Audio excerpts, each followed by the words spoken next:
ජලය ගෙන යන මිනිසෙකුට මැටි බඳුන් දෙකක් තිබුණා. එක බඳුනක් පරිපූර්ණ වූ අතර අනෙක් බඳුනේ ඉරිතැලීමක් තිබුණා. සෑම දිනකම මිනිසා කන්ද මුදුනේ සිට නිවසට පැමිණෙන විට ඉරිතලා ගිය බඳුනෙන් භාගයක් පමණක් ජලය ඉතිරි වුණා.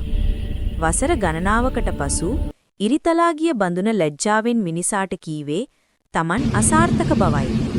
මිනිසාගේ පිළිතුර: මම මගේ ගමන එන අතරේ බැලුව විට ඉරිතැලීම ඇති පැත්තේ මල් පිපී තිබෙනවා. මම දැනගෙන හිටියා ඔයාගේ අඩුපාඩුව ගැන. ඒ නිසා මම එම පැත්තේ මල් බීජ දැම්මා. ඔයාගේ ඉරිතැලීම නිසා තමයි මට හැමදාම ලස්සන මල් ටිකක් නෙලා ගැනීමට හැකි වුණේ. මෙම කතාවෙන් ලබා දෙන උපදේශය: අප සෑම කෙනෙකුටම අඩුපාඩු ඉරිතැලීම් ඇත. ඔබගේ අඩුපාඩු හෝ අසම්පූර්ණකම දැක කලකිරීමට පත් නොවන්න. නිවැරදි ලෙස භාවිතා කළහොත් ඔබගේ එම අඩුපාඩු හරහා විශිෂ්ට අලංකාරයක් සහ වටිනාකමක් නිර්මාණය කළ හැකිය.